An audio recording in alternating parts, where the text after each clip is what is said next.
Hey everybody, welcome to episode 92 of Tactical Crouch. We are a competitive Overwatch podcast. I'm KickedTripod, joined of course by Yiska and Volamel. Welcome to the show. We're going to be previewing some Overwatch League matches on today's episode. We're also going to be talking about some departures from the Overwatch League. We'll timestamp that one for you so you can skip it if you need to. I know some of you can't handle it. Can't handle the negativity. Yeah. But we're going to, regardless, talk about it all here on today's episode. But first, before we do, a couple pieces of housekeeping. Number one, thanks for being here. You're the best. You like the show, want to support, go to patreon.com/tacticalcrouch. A big thank you to our patron producers, Battlecrab, Pin, Lolshin, Charlie L, Audio Compass, Porkchop, Sammy, Kasha67, Coochie Kopi, Salsa Boy 91, Shara, and Picasso. Y'all are badasses. Thanks so much. We'll even, you know what? We're gonna bust this out. Thank you, patron producers. Because of your awesome support, we promised an extra episode. And we're doing that this Friday with none other than LA Gladiators coach Curry Shot. He's going to come on the show at 2 p.m. Pacific time right here at twitch.tv/KickedTripod. We're going to discuss the LA Gladiators season, probably dive into some hero pools, probably, dunk on the Valiant a little bit, all that good stuff. I think that's all going to happen during that episode. So make sure to come tune in for that. It's going to be a good time. Of course, it'll be on all the other feeds. We're on YouTube, Stitcher, Podcast Addict, Google Podcast, Apple Podcast. We're everywhere. So you just search for Tactical Crouch and you're going to find it. Want to support the show in a way that doesn't cost money? Go to iTunes, make an account, or log into your existing iTunes account. Leave a 5-star iTunes review, put a name onto it. We'll thank you at the end of the show. We did good. I think that's it. I think we're ready. You guys ready? Yes. All right, let's do it. So let's jump into the news. The first thing going on is both Swimmer and Fefe announced their retirement from Overwatch and Overwatch League. Fefe, of course, head coach for the Toronto Defiant. Swimmer is a player for the Boston Uprising. Both of them kind of gave these farewell letters, and they both cited levels of quality of life and missing out on important things because the game required so much of them to play at a certain level. We've been very critical, especially since Hero Pools, about the level of commitment required. Not even commitment, but just the level of mental fortitude that goes above and beyond, I think, what most people would say is reasonable to expect from a person who wants to have a life. And we've been pretty critical of that in the past, and this is the first two, at least the first. I think this is probably the first, right? Have we seen other people bow out post Hero Pools, Yiska? I don't think so. Not voluntarily. If you remember the other Boston member, but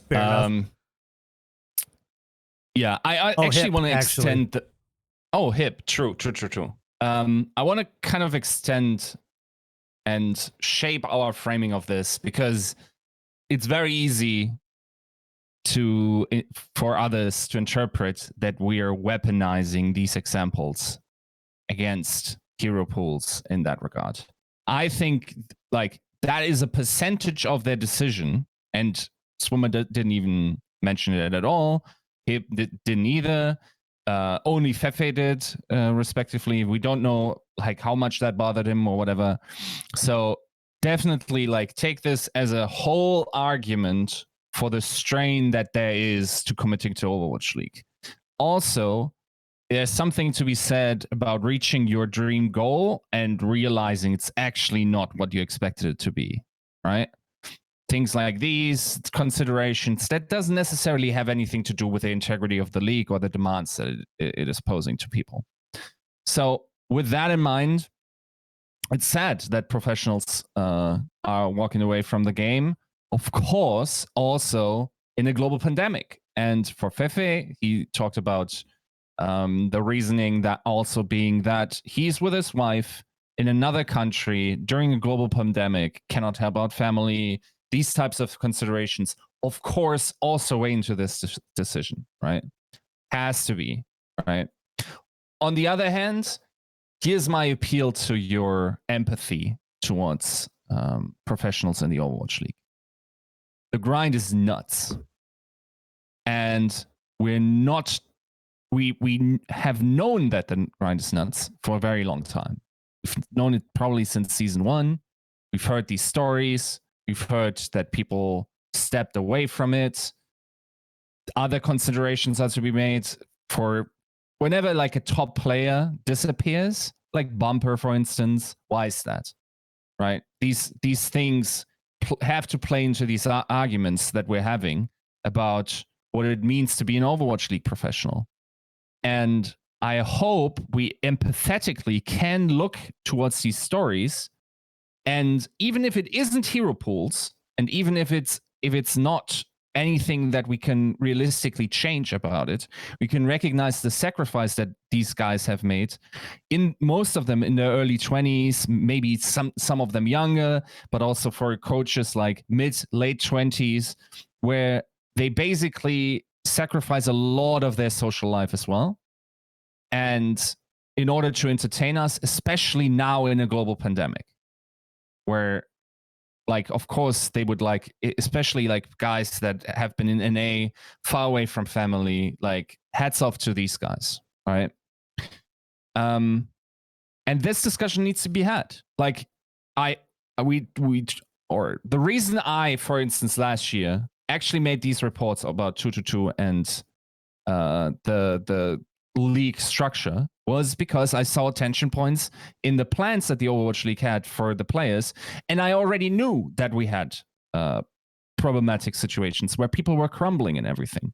Now, Blizzard has done a little bit to alleviate that. For instance, I know for facts that the Overwatch League had like seminars at the old Blizzard Arena, right? With, interestingly, Dr. K, if some people on Twitch know this guy. Joe, do you remember what his YouTube channel is? I think it's healthygamer.gg on YouTube. Yeah. Something similar to that. Just you'll see it. Yeah. And from all I've heard, that was a seminar that was offered and it wasn't filled because either there was no interest, of course, mental health is still being a taboo, but also because there was no time to do it during the season, right? So we need to de-escalate in some way. And I honestly think that our sport is more straining than other esports, is more straining than other sports, especially in the mental health department. And especially also because there's no selection for players to say, okay, we're going to skip this tournament or whatever. Okay, that needs to be done within the teams. Now that rosters are shrinking as well, like the pressure is on the players. Like someone from the Washington Justice or from the Boston Uprising cannot take a mental health weekend and say, okay, the pressure is getting to me. They have to play. So maybe we need to empathetically listen to these stories and find solution for this. Yes, it's only like a 6-month sprint, especially for those that make it to the final. But the stories that are in the Overwatch League, also last season, that people are too ashamed to tell of their mental health, hopefully at some point people are opening up about them because it's severe. We need to do something about this, and it needs to be a topic brought up in interviews with GMs, brought up when we're creating systems, and why we also dislike hero pools is because it adds another tension point. If you think about what hero pools does, is there's, for instance, such a thing as a special skill. So someone like an archer at their practice ranges will have through a lot of practice will have a certain specialization towards that, and therefore they don't require as much practice to hold that. There's diminishing returns to their practice. If we keep resetting the game, not necessarily just due to hero pools, but by introducing as severe things as 2-2, as hero pools, we are resetting the clock on them every time, and we're resetting the diminishing returns, meaning it is not feasible for them to skip practice and to not grind these 70, 80 hours. For coaches, it's worse. Coaches actually that's the problem also with coaches is many people don't care about these as people because they're not out there. They're not the idolized characters. They are the ones suffering probably the most in terms of the work schedule that they have. People are skipping sleep over in their play weeks, like unreasonable amount of work. So we need to come together as a community, say, yes, we like this feature. Even if you like hero pools, we got to empathetically say, okay, maybe we can de-escalate this a little bit. Maybe we make it 2 weeks. Would that help you guys? Like something like that. These solutions. That's sorry for getting a little bit on a soapbox here, but yeah. No, I think it's important, and I think it's, we have to meet somewhere in the middle. Like obviously we've been staunch attackers of hero pools, but if it works for people, then let's meet somewhere in the middle. Let's say 2 weeks. Give these coaches a little bit more time to figure things out and not just feel stress. That said, I think even going into this season, I think we were going to see this. I think the travel itself, barring COVID, yes, barring hero pools, I think that semblance of travel and having to travel all across the world, I think probably still would, diminish the herd. Let's say. I think that's another like massive stressor that is going to be put on these people. I think that's exactly why we rated it so highly going into preseason power rankings and looking at how often teams had to travel and how often teams could play at home. That was going to be a big deal, obviously because of practice and obviously the stress, like I mentioned, but it's not, this wasn't something new. This wasn't something that like wasn't kind of put forward already. Like this was always going to happen. And it sucks and it's unfortunate, but with how quickly the league wanted to grow, but the league wanted to run before it could walk. So you're going to get those growing pains where some people aren't just there. They don't have that crazy gene that's going to push them forward into this ridiculous travel schedule or this ridiculous hero pool, practice schedule. I don't know if I necessarily agree with Yiska on like how much harder Overwatch is. I wouldn't bring it down to some sort of like measuring contest, but yeah, esports is hard. There's no limitations on it. It's their job. If your job was on the line and your bills needed to be paid, you'd probably skip sleep too, right? Like you'd be working extra hours. You'd be trying to, fend for your family. Granted, a lot of these kids don't have families, but you see the semblance, you see the emotion there. So I feel for him. We've kind of talked it to death. Something probably needs to change, and it needs to probably happen soon. Yeah, the only other thing, Yiska, I thought that was really important. We've talked to professional athletes. You use the archer analogy, but for our American friends, just look at just about any like professional sport. And these guys are basketball, not grinding basketball or baseball. I know the most about baseball. They're not grinding baseball 10, 12 hours a day anymore. It's very regimented. They're working full-time jobs and probably a little bit more when you count in travel and game days and stuff like that. It's not easy, especially during the season. Obviously during the off season, that load reduces significantly. But the fundamental game doesn't change. They've found this regimen. They know the amount of practice that they need to hone their skill and improve without overdoing it and killing yourself like you might do when you are first growing up and learning to pitch for the first time. So I thought that was a really interesting point. And the constant changes to the game make it very difficult to have this idea of regimented. People are like, well, just make them only do make them only work between these hours or whatever. And there's two combating things at least going against that. Number one, you got to keep up with your competition. All it takes is for one team to practice 5 extra hours a week for that to be meaningful enough that the rest of the league is behind. So then everybody has to. And so everybody's kind of playing this That's an arms race. Yeah.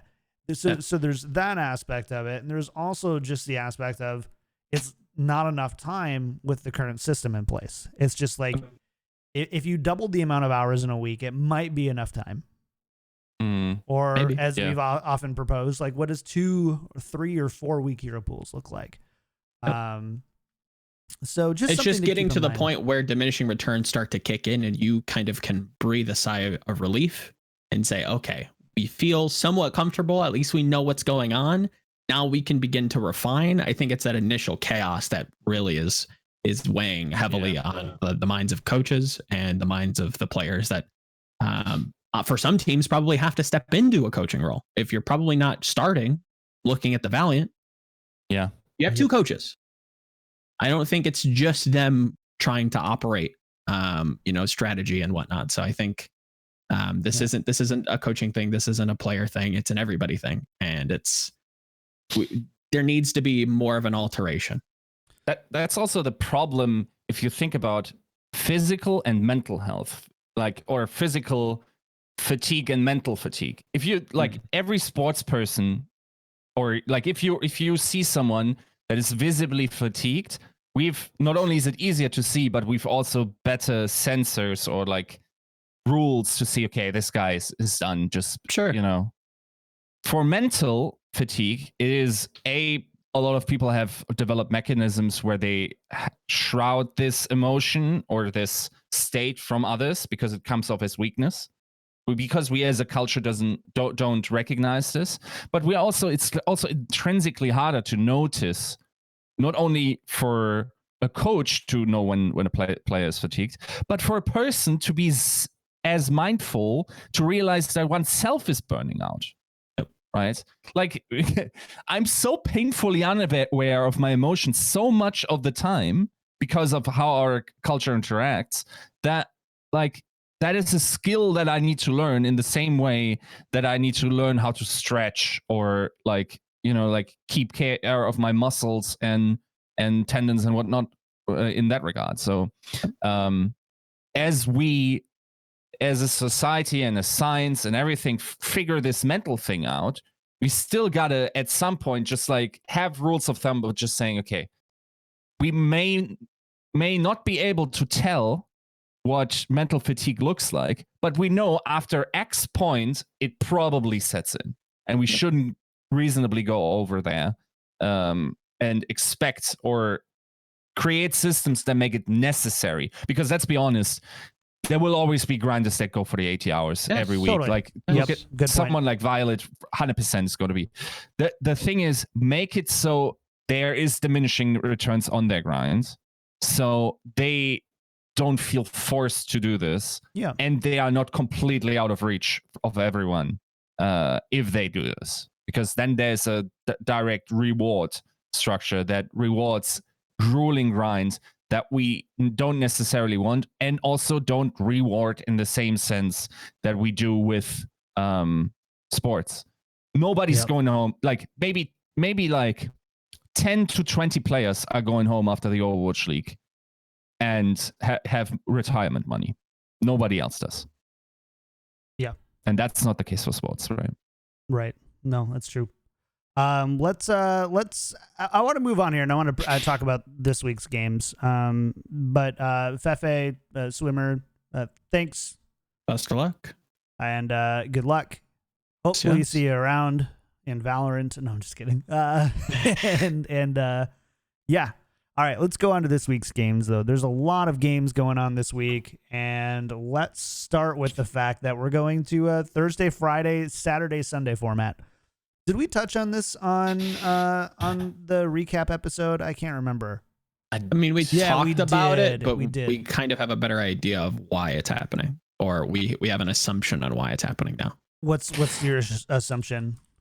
Well, this weekend if my memory serves me, during the regular scheduled Western time slot, we have the Echo tournament with both the Overwatch League players and the Contenders players. Got it. That could be why. I certainly think that's bizarre, but that would be my working theory.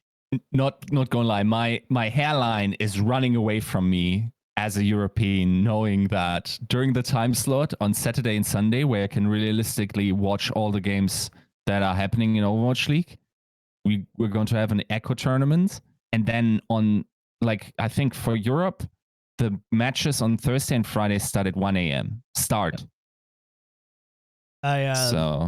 that's a work week. I have a thonker here. Every tournament is an Echo tournament, as long as the Echo is always ulting. How wise of you. Very wise. Wow. That blew my mind, actually. If Dream's saying that there might be another reason, okay, that's interesting. Yeah. I Hopefully would have watched more of that stream if he didn't stream right during our show. See, I saw that Dream stream. I looked at it. I saw him saying that, and I really hope he didn't mean the Echo tournament. Otherwise, I'm molding. Yeah, I think maybe it's also already like establishing a schedule where we're just going to have catch-up games next week, where it's just like going, the season 1 round. We're just like firing Thursday. Maybe Friday, this is just Sunday. Like the precursor to the catch-up schedule, right? Like we have to establish that we're adding additional days, and then to fill in the blank, because they couldn't get teams for this weekend, they have the Echo tournament just to kind of like fill the time slot, right? Maybe that's the case. Hopefully it is. I would enjoy that a whole lot more. Yeah. If not, that's a plebly reason, and you should be ashamed of yourself, Dream. Ironically, of course. You heard it here first. All right, let's talk about this week. Let's talk about the bans first. Widowmaker, McCree, Reinhardt, Brig. We've seen Widowmaker, McCree banned before. Feels like a few times. Yeah. I think it might have been one of the first hero bans ban weeks was Widowmaker, McCree. And I think the immediate response was, we're going to see a ton of Pharah now because there's nothing to really do. And we really didn't see that. Nope. Saw a couple of really strong Pharah players play on certain maps. So, Joe, what do you expect to see out of this week's hero pool mashup? So I think this is a pretty strange hero pool because a lot of what we want, like what you kind of immediately go to. So let's look at like exactly like piece by piece. So Widow's banned, it doesn't affect like a ton of archetypes immediately. Like obviously like double sniper or like some sort of poke compositions on some maps are super powerful, but she doesn't impact a ton of different like identities, right? McCree, on the other hand, definitely does. It's an obvious kind of counter to any kind of dive compositions. It's good into rush. It's good in rush. It's just a good piece right now in terms of like drafting. Reinhardt, again, very good in drafting, good in rush. Not necessarily great at countering rush, but like is a good centerpiece for a lot of different, team compositions and whatnot. And Brig, obviously, much in the same way as McCree, like good into dive, good with dive, good into rush sometimes. Depending on exactly what's being run. Obviously, the Houston Outlaws ran something kind of rush oriented with their week 1 play, but the jury is kind of out on that. I think this is probably going to be. I would imagine that teams are going to start with a very similar composition to what we saw last week, something that can be rush oriented. Like this death ball archetype that's very aggressive. So again, my assumption is going to be this meta is going to be focused around Orisa, Sigma, Mei, probably Lucio in most circumstances. I think there is room, especially on defense, for like hybrid maps where you could see double flex supports. But in general, I think you're going to see a lot of Lucio. I think you see a lot of Mei, Orisa, Sigma.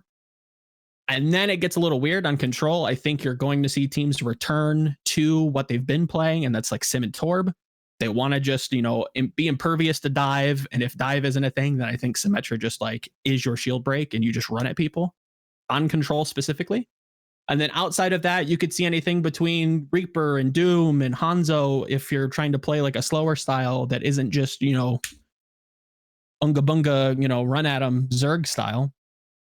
I think Ana has her place. I think Bap's probably a good pairing with Lucio. And then if you want to go like completely the opposite direction, I think it's probably the wrong choice. But if you're Chengdu or you're, the Chinese teams, I think you can dive. I think Somber into those that specific kind of core of Orisa, Sigma, Mei, those kind of heroes or characters.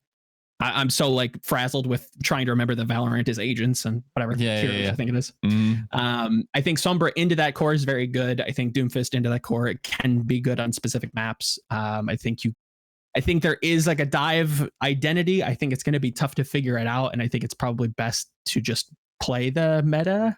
This seems like one of those metas that's either going to be like pretty obvious, where it is just like a race to Sigma, just run at each other, kind of goats it out, or it's going to be like the weird Torb, Hanzo, nobody really saw this coming, and Asia might not even have picked up on it. Granted, that could be said for every week, but this week in particular seems very weird and has a higher variance of that happening. So Orisa, Sigma, Lucio seems to be a lock in my mind. I think this is upset week. Like just like in the probabilities that it offers. For sure. Because the range of theoretical archetypes and then within that archetype, intra archetypes, as in, okay, you can run dive, but what kind of dive? And like we saw already the big debate between Tracer and Sombra, even during the break ban period. Yep. That was different between Asia and NA. And I think there's so many more questions in that regard. Do you even run dive? What about the Pharah stuff? Like, what do you do against Chengdu types?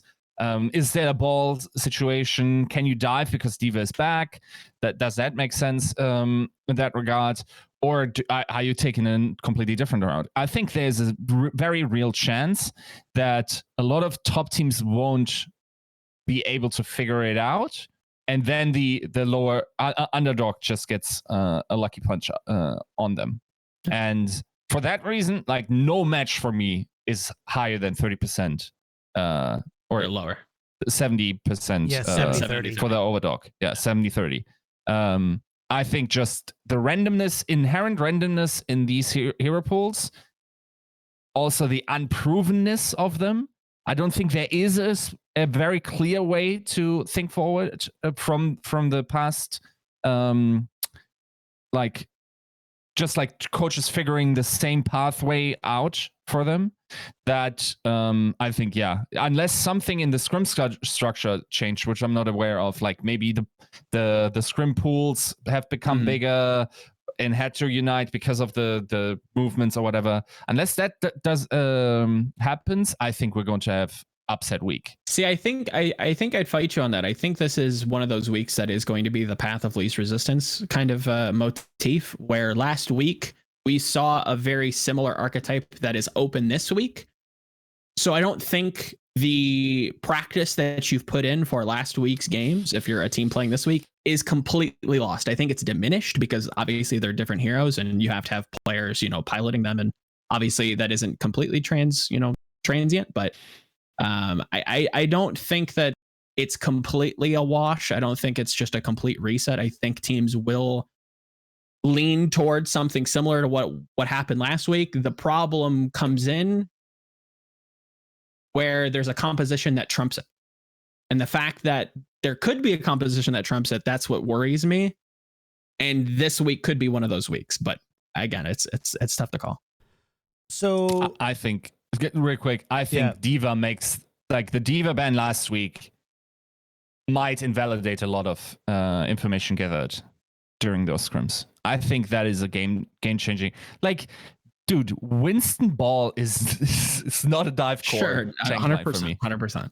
So maybe something else changes here. Also in regards, like what do you do against Pharah comps and whatnot? I think that I don't changes think the that dynamic. Is usually that good. I think it's like very map dependent, and you have to have like a good Pharah to play it. Sure.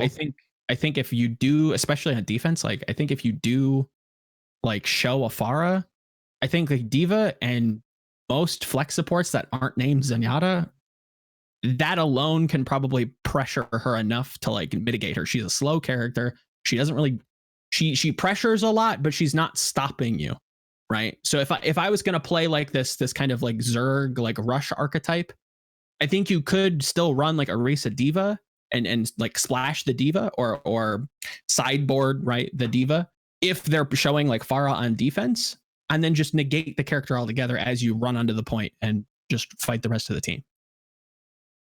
I don't think she's like genuinely a good character outside of like having Diva banned. I think you will see a team like Chengdu probably run Pharah.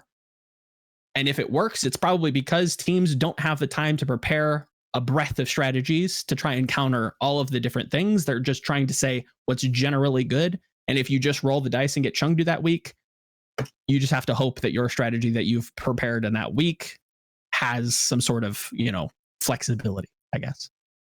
Let's put this methodology to the test in some of these match previews, and let's just see. We'll end up seeing who's right. But one of the first matches I want to talk about is, well, I guess larger storylines is Boston Uprising. Joe, is this the week the Boston Uprising get their second win? No. Not against a Toronto I think it Defiant? might be closer.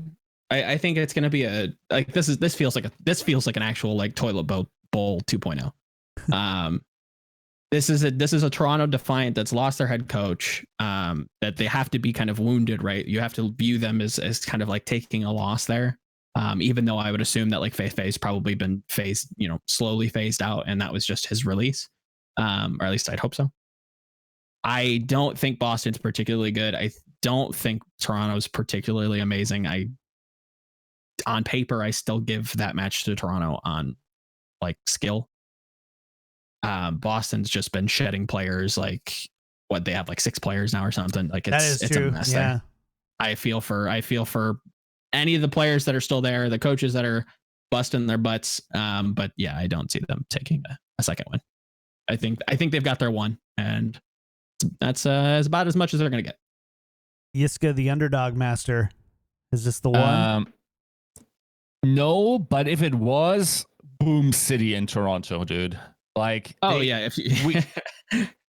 we know that Fefe is like a mentality-minded coach that like we had Baroy on, and he said like the entire team atmosphere is completely different and preseason and than it was last season.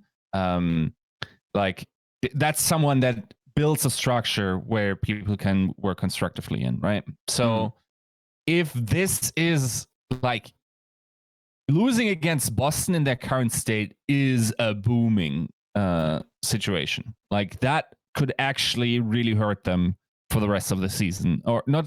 Let's say for the foreseeable future. So the Defiant would do well to not even make it close and make players not doubt, are we Boston level? What's going on here? If like coaches just frame it like, even if it gets close, just frame it like, oh yeah, it's just a hero pools thing. Just don't let that come to players. Make it believable as well. Like that is not something you want to have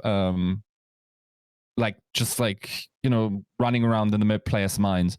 For Boston, it's rough. Like that, the current situation. I think it's been talked about that they are currently looking at players to pick up or have signed someone. And I mean, they have to. I think there's a limit of a minimum 8 players. I think they have one more two-way player in there, and then they need someone else. So we'll see how that goes. Of course, their selection very limited. Can't get a Korean citizen because otherwise they would have to either play from Korea or I don't know how that would even work, right? Like, it needs to be someone in North America. I think it's the go-to play. Yeah, I think the go-to is probably just to promote like an academy player to two-way. And again, like haven't really been keeping up much on NA contenders, but Uprising Academy's never been like an amazing team. So that's a tough cry to say that it could be an upgrade, or it could be like a solid reinforcements arriving and bolstering the morale. it's dire straits for Boston right now. I really struggle to see them winning a game past their 7-game set versus Houston Outlaws. So Hey, not good. Shu was Uprising Academy. And Mirror. Yeah, Shu and Mirror. I'm looking at the former player roster. So hey, some decent. they've got talent has 2 come out of like there. 40. Sure. Yeah, yeah. Otherwise, yeah. it's been 9th through 12th all the way, except for they got a 5th and 6th. I mean, they're not. It's not a strong, especially strong. I will say Boston has an eye for flex supports. I'll give you that. I'll give Huck that. He's always fielded a strong flex support. At first it was Neko. He had Shu. Obviously that kind of slipped out from under him. This season it's Myungbong. Aim God is definitely not bad. So yeah, I think they've got an eye for flex supports. Maybe that's kind of a kind of meta topic where they think that flex support is kind of like the cornerstone of the team. It's possible, but yeah, not great. Struggle City. And this is before people get they're getting semantic already in chat. This is some of them were spent most of their time during Toronto esports. Those 2 pros. So chill out, chat. It's all right. You'll be okay. Anyways, yes. Let's so not the week for Boston. Is what we're saying. Not the week at all. I struggled to find a week that if they can't, let's put it like this. If they can't win this week, then just hang it up. I don't think you're going to beat any other team right now. I think the lowest team, it could be them or like Washington. By them, I mean Toronto. And that's like a 50-50. Like you either beat one of them and beat the other, or you lose to one of them and beat the other, or you win this one and lose to the other, but you can't lose both. I think it's a death sentence if you lose both. It's a death rattle at that point. Okay. Next one then. Let's talk about the Battle for LA 2.0. LA Gladiators versus LA Valiant. This is fun one. This is what 63-37 in favor of the LA Gladiators. But Yiska, you've talked about for you, there's a lot of things that may be wild cardish about this week. Are the LA Gladiators a team to be upset? And if so, are the LA Valiant the upsetters? I mean, it's possible, even though I think maybe the Gladiators are more resilient to these upsets because they don't only have a big coaching staff, they also have a great coaching staff. Instead of one of these, they got one of these. They got the full. They got a full hand PF, instead of just 4 2. PF for the little baby fans. 4 pockets full. But yeah, it's rough for the Valiant. Like, of course, like if you think about it, your coaching staff decides the meta or like the meta interpretation that you're going to play. Okay, in tandem with your players, but the probability of finding something smart and like I don't think too many cooks starts at 4, right? So I think it's definitely a huge advantage for them to have that many smart people in one team to determine the meta. And I think, yes, if it was to happen, that would count as an upset in the current iteration that the Valiant is in. They're definitely the underdog. They're also a harder underdog than the odds suggest. That's a 70-30 match. Yeah, I think you're right. I think Valiant have a little bit of like I think they had some really exciting early performances, and they've got really strong personalities. Gig obviously being one of them. KSF and KSP kind of working together has been really exciting as well. We've seen some like great performances from McGravy, and obviously McGravy is also He's like a Custa in a lot of ways, in the sense that he's very articulate, very informed, very like. I think he's better than Custa. I'm not from like a skill level, but from like a personality level. Fair. Okay. I get you. I get you. Yeah, I'll clarify that in the sense that, yes, I would say that he's largely better than Custa as well. Although no one's ever described him as being too smart. It's true. He hasn't been benched yet for being too intelligent. So we'll have to see. Jokes aside, this is a team that I think if you look at them on paper, like, they actually have not performed that well. They're last in the Pacific Division, which, to be fair, has not played as much as a lot of the players in the Atlantic Division, or a lot of the teams in Atlantic Division. So there is probably some margin of error there, but they are relatively low. This is not. I'm all for cheering for and being hyped and excited about the LA Valiant and wanting them to win. But I don't think that this is a team that is actually like a winning. They're very Justice-esque. Couple of players who play really well, and therefore they should be pretty good, kind of thing, and they actually don't translate to wins. If that makes sense. Yeah, I'm feeling the vibe a little bit. I think they're considerably better than Washington. Oh yeah, I think they're better than the Justice, but I think like the feeling still remains where it's like, yeah, you're near the bottom, like there's really no way for you to kind of boost. The Corey up, can pop off, bro. You know, like that. Yeah. It's like that kind of thing. Like, they can show up magically, I believe, kind of thing, and you wouldn't be totally wrong in believing that kind of thing. I still think Valiant has like a pretty clear identity. Like, I'll kick that horse again, like every week that we get to talk about them. I think they want to be aggressive. I don't think they have like an identifiable like carry player. I think they have a lot of good pieces and a lot of great pieces. But I still think that they're like lower middle pack. They're not going to go up. They feel like a very gatekeeper team. It's unfortunate that they don't have they had to relieve some of the coaching staff, because I think this roster could have done well in hero pools if that continued, if they had their coaching staff intact. But because they've had to shed that weight, and you're going up against a team that I went into this season saying the best part of this team was their coaching staff in hero pools. Yeah, it's tough for me not to say Gladiators here. Come on, bro. Like, you're sleeping on my man's KSP. I think he's Corey level. I also think this team's better than Justice. Yeah. I still don't see them beating Gladiators, though. No. Yeah. You just said, because you said they don't have a Corey level player, and then they have KSP. Yeah. Yep. I would agree with that. Yep. I'll take that.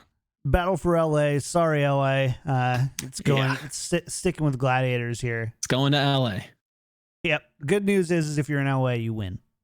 Exactly. Win-win. You win. You just win. You have two like pretty good teams. Like, there's nothing to be sad about. Just stay inside and wash your dang hands. Yep. Wash your dang hands. All right. Let's flip over to China really quick. China. And this is kind of interesting, Joe. In China, we've essentially got these same four teams playing like this infinite round robin of everybody's playing everybody almost every 2 weeks. Granted, that should change, hopefully, sometime soon. Eventually. But right now, we're seeing a lot of China versus China action. So, how do you think that these Chinese team performances can translate to the power levels of the rest of the league? Because it's kind of hard when you don't have Chengdu playing the Gladiators. It is tough. You don't really have this translation, and we've seen before in competitive Overwatch that China, in its own left to its own devices, can do some pretty crazy things that may or may not translate well to proficiency against worldwide teams. It's a great point. Again, look at last year and how people, especially pundits that have since departed the league, talked about the Spark playing in Korea and playing in China and playing these DPS and triple DPS and quad DPS compositions in the heyday of the GOATS meta. They come to NA and then they start to play GOATS, and then they're not as good. I think the Spark in general kind of encapsulates that really nicely.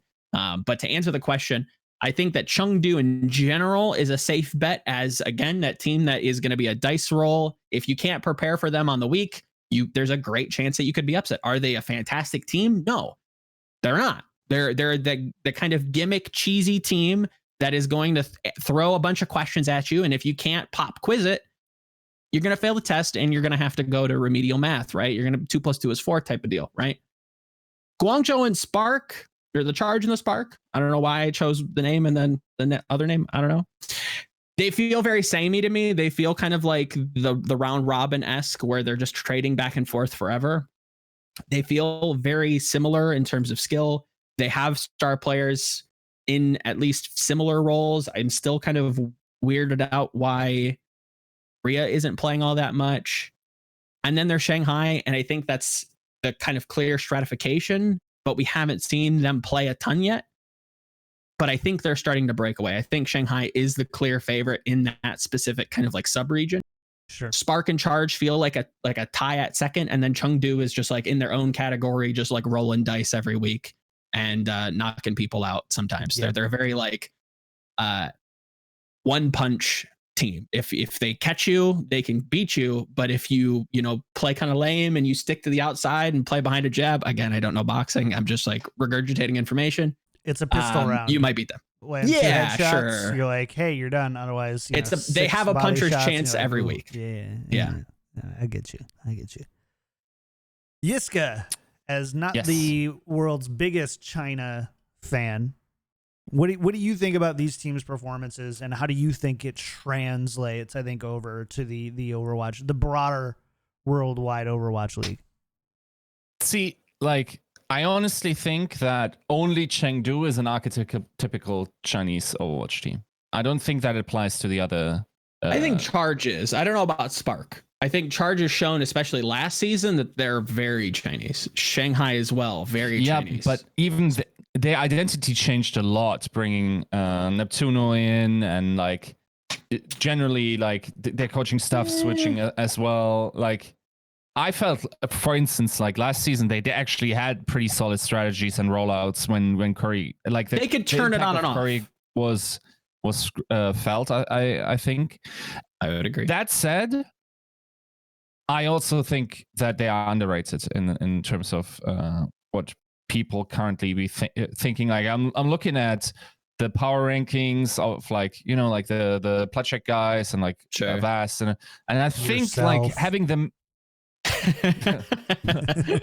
My power rankings officially don't mean anything anymore, but to like they are rated like 10th, around 10th, or like lower. I think that's not right. I think the Asian region is stronger than the NA region. I think we've seen initial touching points of that happening. Yeah. For instance, with Vancouver jumping into the meat grinder with a smile. Is Vancouver our bellwether for that though? No, not. I mean, we will see how it goes, but I think they're a case study. I think they're like an people example, but yes, they went 1-6. Like, I don't know. Sorry. Anyways, and yeah, but I think generally, there's. I think Shanghai, like when people have Shanghai outside the top 5, I don't understand. Dumb. Yeah, you're dumb. Seoul has to be considered as a contender for the first slot. At least, of course, we haven't seen much from them. I almost wouldn't want to rank them in that regard.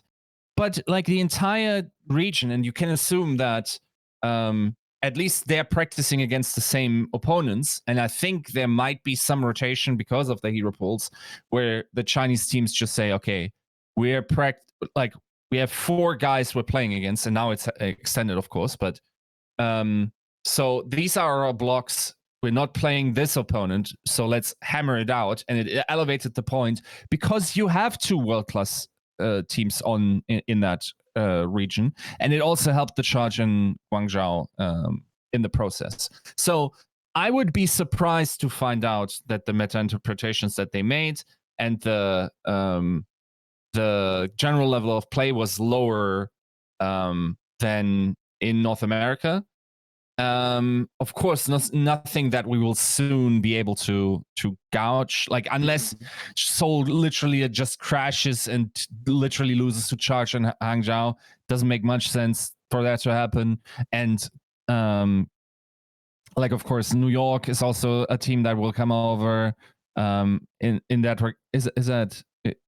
What? Wait, am I thinking wrong? That New York is also coming over? I think there's room to speculate that they could be going to Korea. I don't know that they've said anything publicly, but there's enough there's enough evidence to support a. And that's not a league. I honestly don't know. Like it's just my assumption that every team that isn't playing right now probably is moving to Korea. They're under home quarantine. Yada yada. Okay. Yeah. I think like the rumor that I saw was there's one entire Korean team that isn't currently in Korea, and people said it was the Mayhem that wasn't going to stay there. But maybe like that's the piece of information I have. I have no inside information into that. Yeah.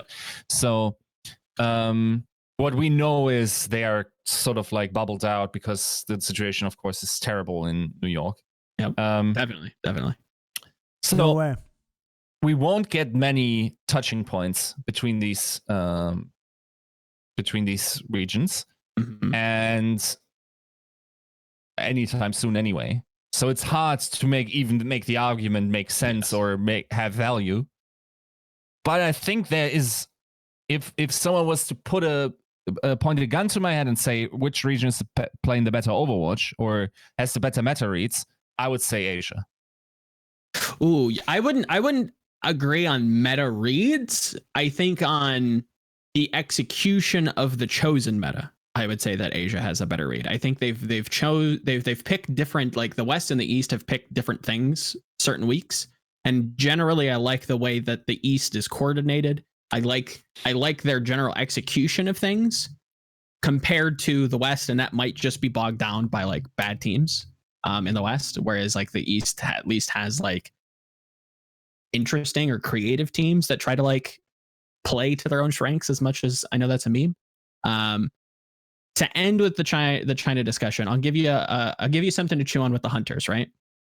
I think it's going to be very interesting looking at the Hunters without the influx of talent into the Asian region, and then their match record after the influx of talent. I think by adding more teams into the Asia pool, you're going to have a harder time beating the Hunters because you're not forced to play them. Yeah. So originally it was just the 4 teams. It was just Shanghai, Spark, Charge, Chengdu. Yeah. Now we're adding London, hypothetically adding New York. Yeah. Seoul's returning home. Yeah. Vancouver's there. Yep.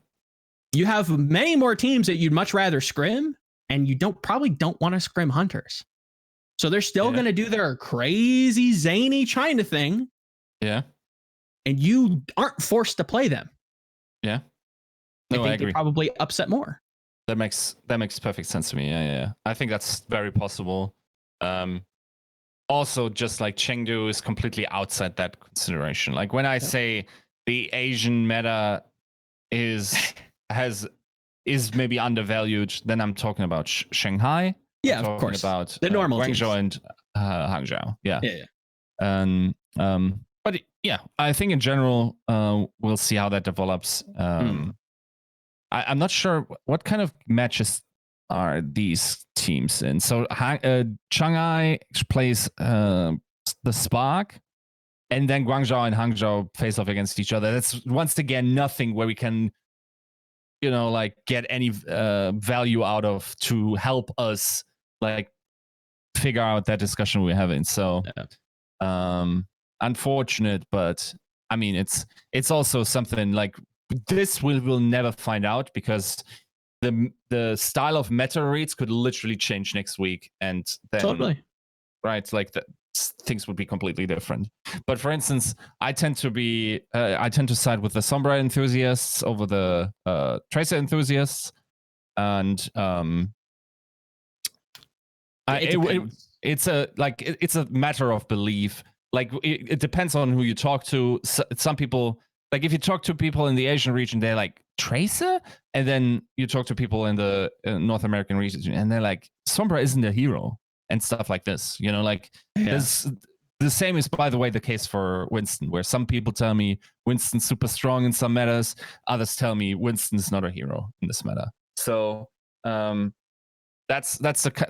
wish this discussion was more towards the front and people in hindsight. That would be, for instance, like a super cool segment, like just like after the week is over, Overwatch League teams roundtable of coaches, they talk about the meta iterations to the point where they can and are not giving away too much of their thought patterns and how they approach metas, but just like, okay, we thought this was superior because X. I think that would be dope content. I think they did something similar in like season 1 with like players, not necessarily on like meta reads, but just like putting like a couple different players in a room and then just like kind of recording one of their conversations. And that was kind of always interesting content. But yeah, I would agree. Like that we're starting to see people do that. Obviously, talked about it early in the show, but Dream kind of went on and talked about, what this week kind of looks like in his mind, talking about some of their matches. I think teams should probably do that if they have a week off, because it's like you're not hurting anything, you're not hurting anybody, you're not like revealing anything about how you think about the enemy team, so much as because you have a break. Like you're off, you're not practicing, you're probably just taking a break and from scrimming. I think that'd be some great side content for them to do. There's one more match I want to talk about this week. And it's kind of interesting. It's the Florida Mayhem versus the Paris Eternal. An Xe-less Paris Eternal. So currently, this is 67-33 in favor of the Paris Eternal. Joe, you sound hesitant here. Sounds like you're not convinced that those odds are moving much for Florida, even without Xe. No, Florida's bad. It also wouldn't have mattered much, right? Like in a McCree, Widowmaker, ban week.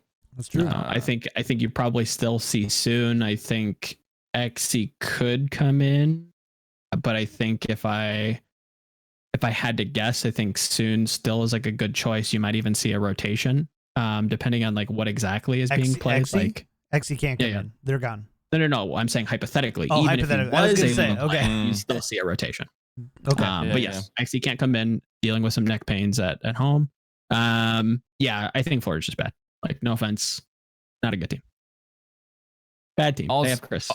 Also, them playing again in the break ban week. Ooh, big yikes! I think that's big unlucky, and they probably didn't. Saya player. Chris, hello. No, nobody. Oh, nobody saw him. Okay. Yeah. Nope. Jesus. That's what are you gonna do? Yeah. That's the problem that we have with Florida. Like we had a piece on GG Recon where one of the guys, Seb, interviewed Albert, like the same GM that we had on in the start of the season. That's the same guy. And oh my god. Same guy. That's the same guy. The real Albert. And he talked about how online matches actually really shape practice and mentality, because not being physically there is a problem. Of course, we see there's some. I think he shares a room. I definitely saw him lounging on a deck behind a player that was on a bed behind a player that was playing, just like checking his phone or something, snuggling up in his blanket. But it's a different scenario that's not to be forgotten. Esports online and offline is very different. Yes. Coaching online and offline is very different. And then we also have to think about the cultural modifier of how that might, and I don't know, that we would have to ask a Korean to sort of like, filter that through the Korean experience to see like, how is it different? How is coaching different? How is life different when you're separated from your peers? But yeah, Florida, man, that team looked nice. And now for whatever reason, Steyr Play is gone. By the way, like that is a name we should have brought up at maybe not in the same breath, but definitely as a consideration when we talked about Sinatra and Haksal. Yeah. But less so, but yeah. Like, I see where you're coming from. They got unlucky with hero pools. This one again, I think. Both with what hero pool is good for them. I think if they play McCree and they got Lucio in a week against Paris Eternal where Xe is injured, that would favor. Or sorry, not favor them. Nope, that would give them an advantage, right? Sure, a better advantage. Yeah, Narrow the gap. It's like they have so many dead sides to a 6-sided dice. Like you have to hit like Snake Eyes if you're gonna like. They feel like they have like eyes, but they need to hit like 1 on a 6-sided dice to be good in a hero pool or like remotely like viable in a hero pool. And if they don't, then I guess unlucky. Like it seems very not good. And to yes credit, like I would imagine that Chris probably was going to see a replacement by now if COVID wasn't existent, right? If we didn't have a global pandemic and they were suffering as much as they were in terms of like the play, I think you probably replace him. Unfortunately, that's not the case right now, unless you're going out and spending money on buying a player out that already has a visa. Also, didn't they have Rain last season? Isn't he popping off on Valiant? I don't know. Seems a little sus. Oops. Am I misremembering that? Oops. That's a little rough. You're okay. Fair enough. All right. Last one I want to talk about. And this is only because this is a record-setting betting odd line. Oh yeah. San Francisco Shock versus the Dallas Fuel is a 91-9 favorite in favor of the San Francisco Shock.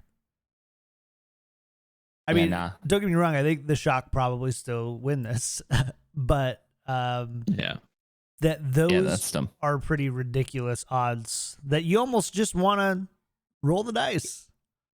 We've seen Shock. Hero pools. We've seen Shock struggle a few times, especially post hero pools. Exactly. Mitch says in chat, Decay can do Decay things. Absolutely can. It's very true. He can, but like, why they're 11 on my power rankings? The potential of that, they're 11th on your power rankings, like preseason. Shock. No, Dallas. Oh, Dallas. Duh.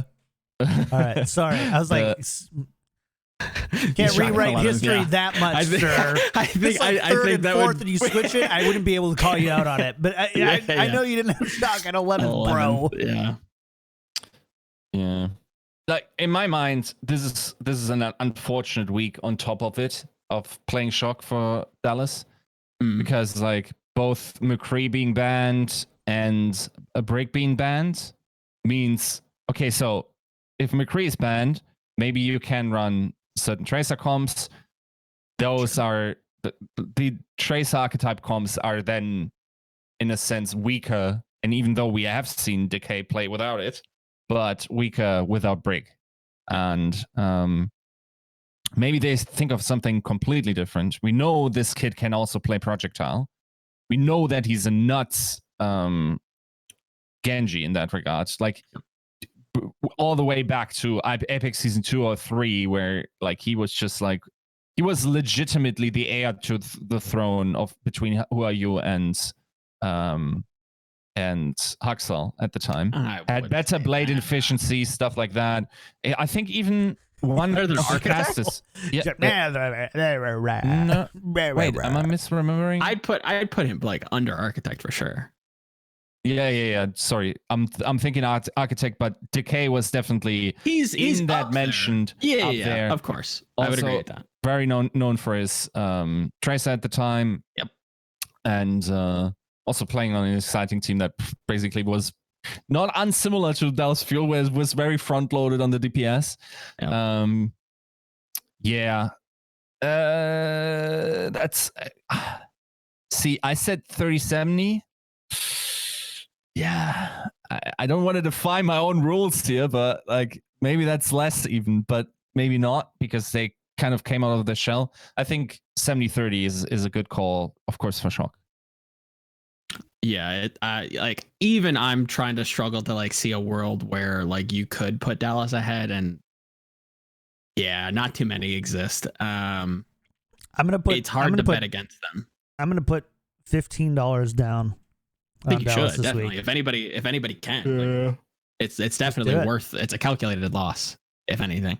I think Dallas has a potential to kind of carve out a very Hunters-esque narrative for the West.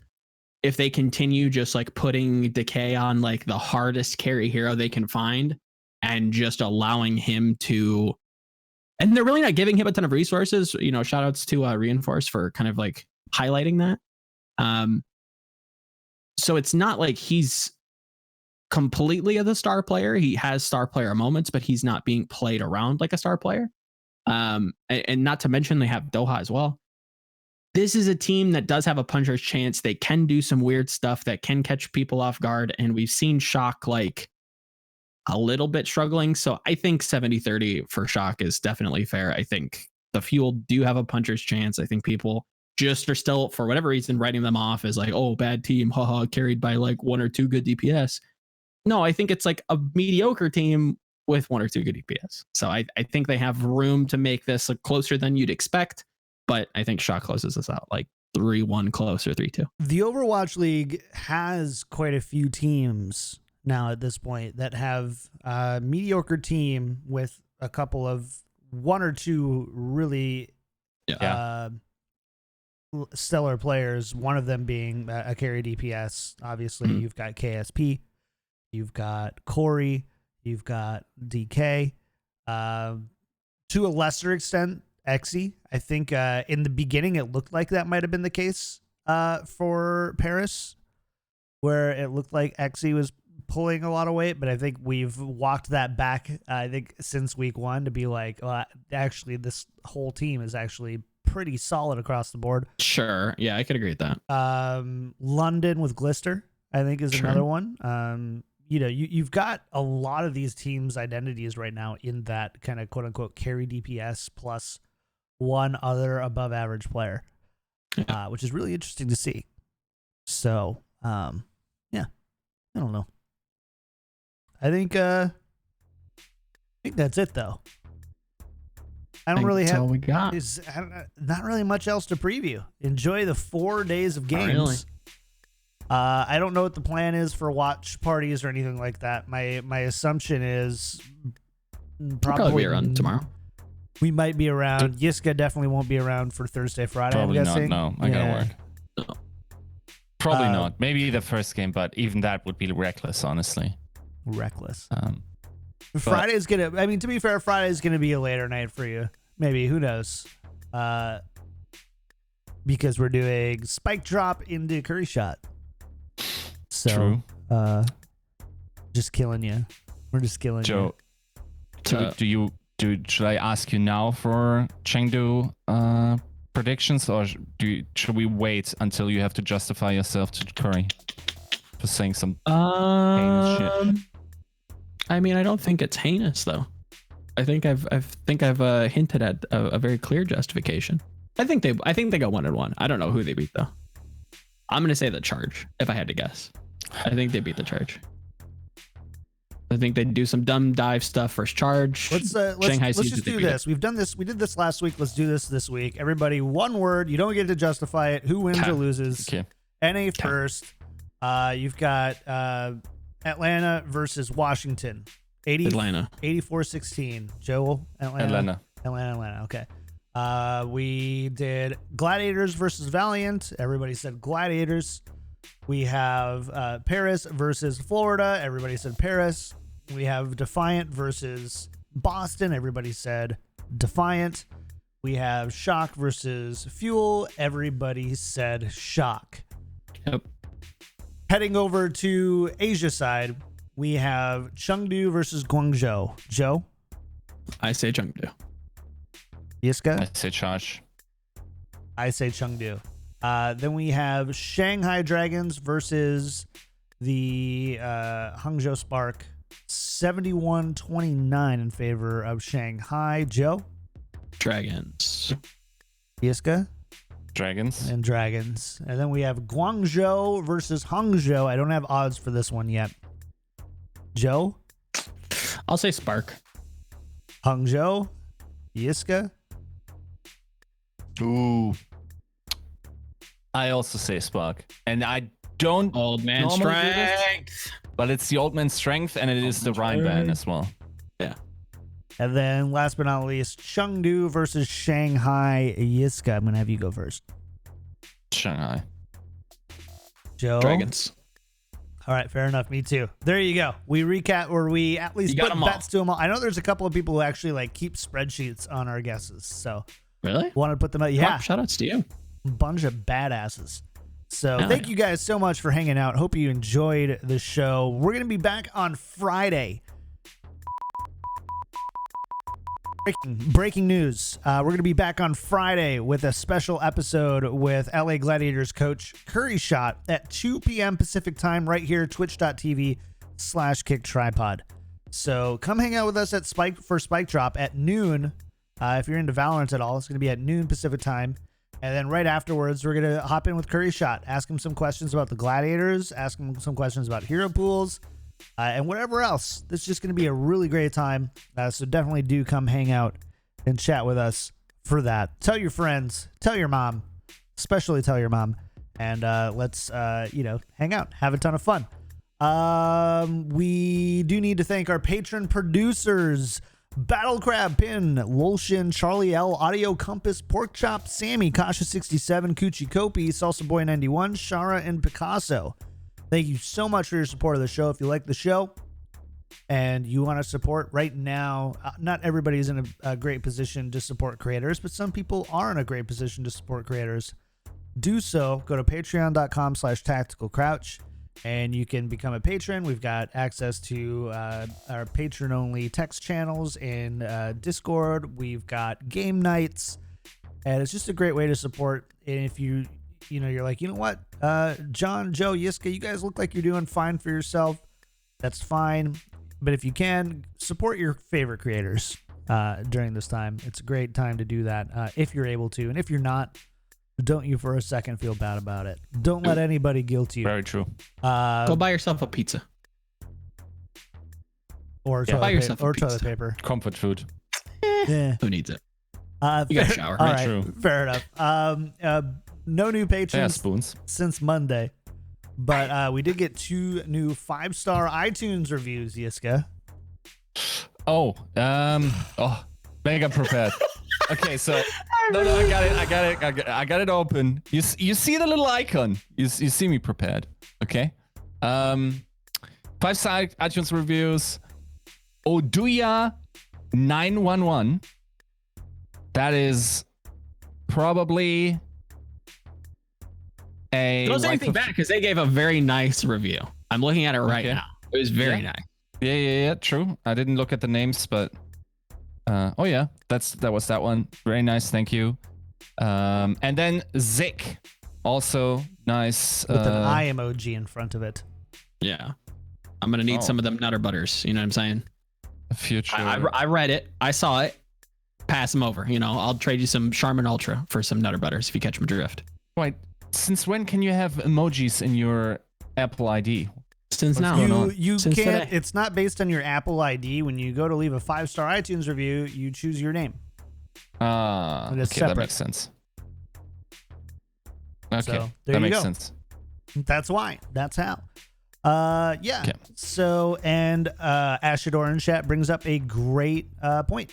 If you have Amazon Prime during all this, you can throw a free sub to a Twitch channel of your choice, including twitch.tv/KickedTripod, where we stream. So you can definitely leave it right here. Other than that, we're going to get out of here. But first, shout outs for the week and where people can find you, Joe.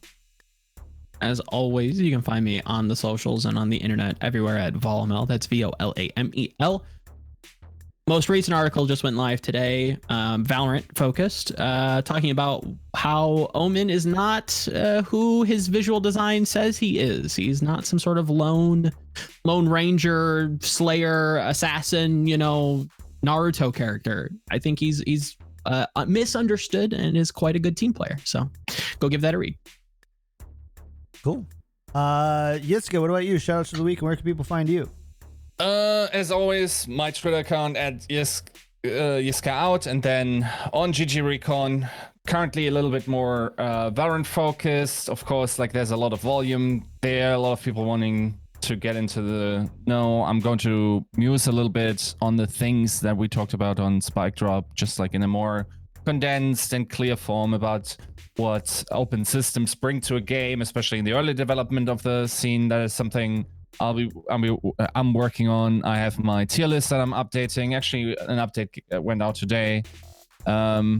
Hopefully also like just like overlooking great writers, giving them a platform and a way to make some money in this current situation. And yeah, just bring some esports joy to the world. And yeah, hopefully you enjoy. Awesome. As for me, you can find me everywhere at KickedTripod, Twitch, YouTube, Twitter. I'm on the Twitter quite a bit. Less on the Instagram. I'm trying to be more on there. I just don't get it. I'm just so old, I guess. Just like, there's nothing. I don't want to take pictures of my food. I took a couple pictures of my dog and Dream made fun of me. So, you know, I can't do that anymore. I can't do anything. Can't do anything fun anymore, apparently. But if you are watching any Valorant esports this weekend, I'm going to be on the hosting desk on Sunday for the Juke GG